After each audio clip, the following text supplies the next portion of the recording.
สบายดีพี่น้องสาวลาวแล้วก็สวัสดีพี่น้องสะใภ้มื้อนี้กาสิพาทุกคนไปหาของป่าทุกคนเลยเลาะดงเลาะป่าก่อนทุกคนเลยเอาหาพบมากินแถวดงแถวป่าก่อนกินปลาคู่มื้อแล้วก็เขาก็จ้อยทุกคนเลย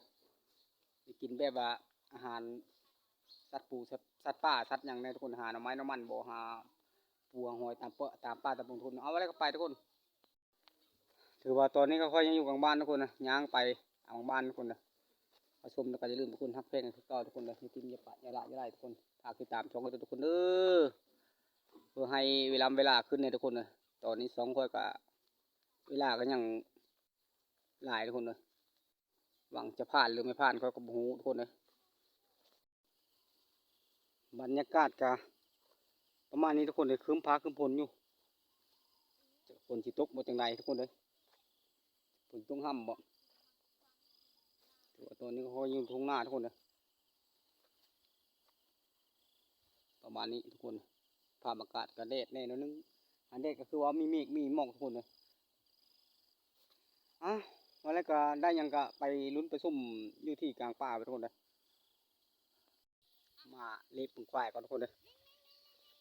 ไปยังไงถือว่าดีทุกคนเลยประมาณนี้ก่อนจะไปดงไปป่าก็มึงโคเวมึงควายก่อนทุกคนเลยทางยังติดตุ่มอยู่ทุกคนเลยลงระยะนี้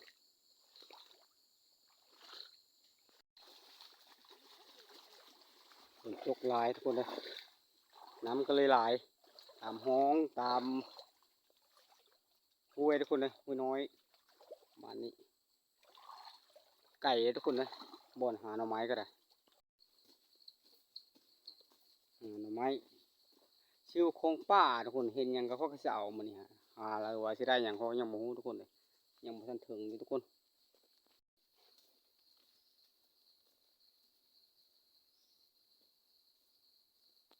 หอดกลางป่าทุกคนเลยเห็นหอยเอาหอยทุกคนถือว่าเห็นยังเอาอันนั้นทุกคนเลยหอยมดห้องนี่ทุกคนมานี่ทุกคนเห็นหน่อไม้เอาหน่อไม้ทุกคนเลยนี่อย่างเอาอันนั้นทุกคนว่าไงหน่อไม้ก็หน่อไม้เทเลยทุกคนเด้อเสงทุกคนเลยเสงเงินสะท้อนทุกคนไม่เทของแท้ทุกคน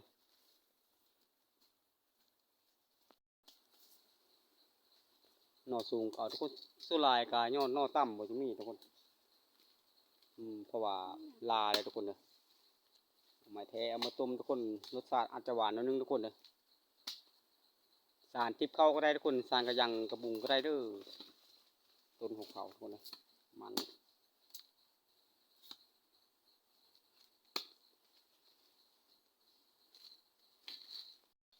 ดูสารเอาสารทุกคนสารกับสารเห็นน้องไม้ก็น้องไม้ทุกคนเลยสำหรับคลิปนี้ฮะสารกันยอดงามเสียทุกคนเลย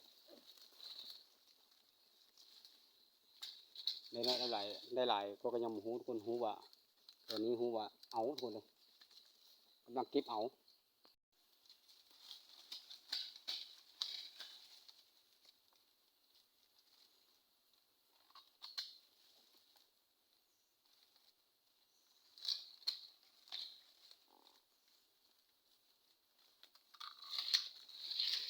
มือเก่งทุกคนมือเก่งก็ได้เม็ดปุ้นก็ได้ทุกคนเลยประมาณนี้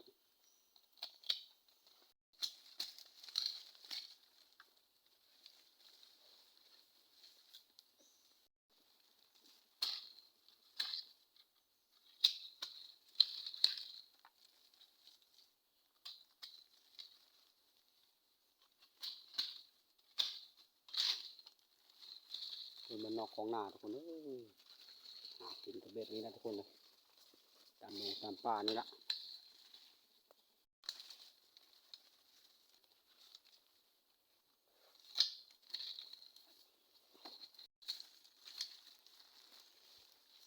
เอามือแกงทุกคนนะมือแกงมือตำมือป่นทุกคนนะในหมดทุกอย่างรสชาติกากลมกล่อมทุกคนเลยอร่อยดีขึ้นกับผู้มักทุกคนเลยขึ้นกับผู้ชอบ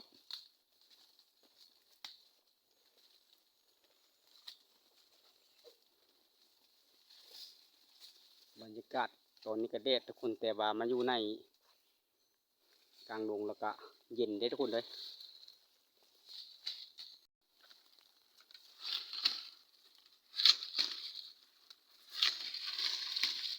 ประมาณนี้ทุกคนเลย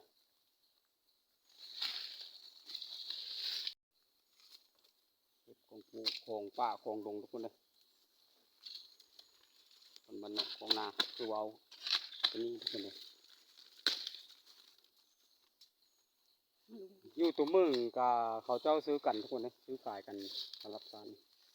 เอวราคาก็คืออยู่ละ200 กว่าบาททุกคนเลยอันตกดีกะลูก400ทุกคนเลยอยู่แถวบ้านนอกก็ละลูกเท่าไหร่วะเดี๋ยวนี้ลูก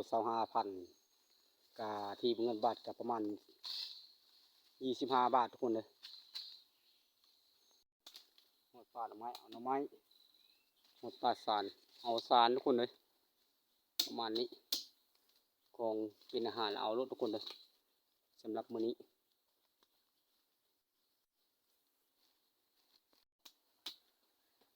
เอาหน่อไม้ทุกคนเลยหน่อไม้แท้คือเก่าหมดสารที่สารเอาหน่อไม้เอาหน่อไม้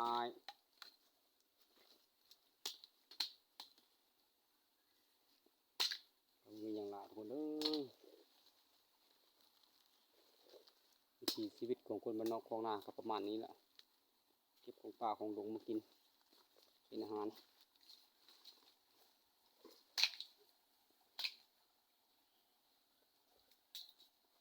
ก็มีอย่างไร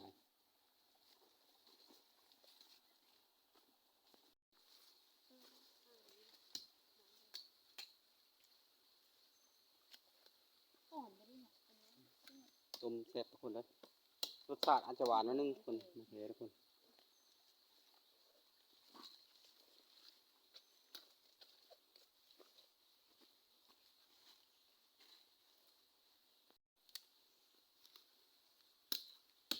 ไม่ได้ปอกทุกคนเลยมีแต่ส้มและมืออันบานทุกคนมือปอกแต่บานยุ่งลายทุกคนเลยอยู่ดงอยู่ป่าเห็นหอยเลยก็เอาหอยเลยทุกคนเลยทุกคนหอยเลยประมาณนี้ทุกคนเลยเอามือยังลายสารที่สารเห็นหน่อไม้เอาหน่อไม้เอาไปเบิดทุกอย่าง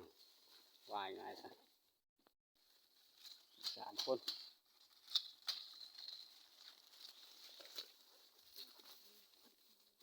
ตามทางรถทุกคนเลยเลาะกระบ้านทุกคนเลยวายง่ายหยอดใส่อ้อยทุกคนเลยหยอดสะอ้อยเอาหมึกแกงข้าวสารทุกคนเลยเอาเบิดได้ทุกคนเลยคอยมันนี่ได้รสชาติอาจจะหวานนิดนึงทุกคนเลยประมาณนี้สะอ้อยทุกคนเลยหยอดสวยทุกคนเลยแป๊บนึงกินก็ได้ทุกคนเอาหยอดสะอ้อยไว้ทุกคนเลยเอามือแกงข้าวสารมีเนื้อใส่อีกแหละยิ่งดีทุกคนเลยรสชาติหวาน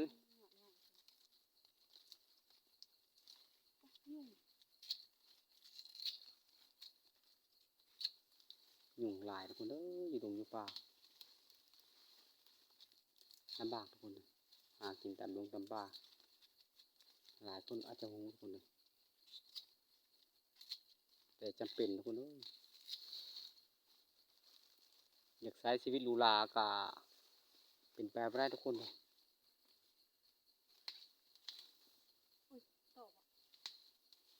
ไหมครับ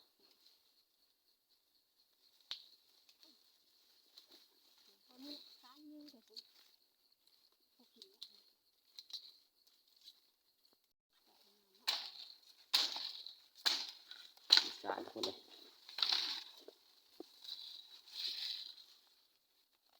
เอาไม้ระเบิดได้ทุกคนสารแล้ว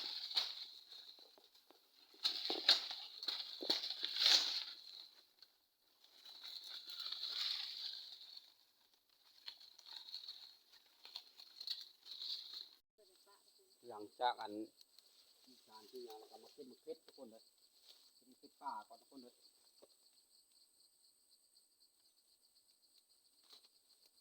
มะเขือขึ้นหน่วยสวยๆทุกคนประมาณนี้ทุกคนเลยเบิดโฆษณาทุกคนบรรยากาศอบอ้าวทุกคนเอ้ยตอนนี้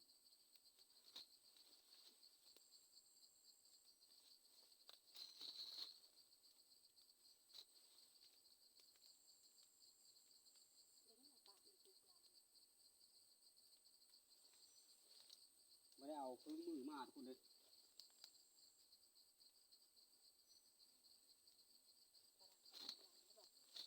มะเขือของเพชรธรรมศาสตร์ทุกคนเลยประมาณนี้ทุกคนพริกก็ได้ฟิกหรือว่าเฟสทุกคนเฟสป่าทุกคนเลยเก็บทุกคนเลยเก็บมะเขือแล้วก็สิกลับบ้านละทุกคนเลยแต่ว่ามีอย่างไรเยอะทุกคนเลยเบิดเอาบ่เบิดทุกคนเลยแดดแห้งกว่าละบ่ได้เอาเครื่องมือเครื่องนั้นมาทุกคนเลยบ่ได้เอาเครื่องไม้เครื่องมือมาเก็บด้วยมืออัตโนมัติเป็นว่าหลังจากเก็บมะเขือแล้วก็ถือในมือเลยทุกคนบาทในคลิปนี้ก็ได้รายรับรายได้ก็ประมาณนั้นทุกคนเลยเต็มปากอ่องน้อยถือว่ามีทั้งมังหุ่งมักบูบทุกคนเลยพริกแล้วก็สารแล้วก็หน่อไม้ทุกคนเลยเอาถือว่ามาถึงวันนี้ก็คลิปนี้ก็ขอบบุญขอบคุณพี่ๆน้องๆที่ติดตามรับชมสองสัญญาณลูกบรรณาแล้วก็ขอบบุญขอบคุณที่ติดตามให้กำลังใจเบิ่งจนจบคลิปทุกคนเลยเจอกันคลิปหน้าทุกคนคลิปนี้ก็จบเพียงเท่านี้ทุกคนเลย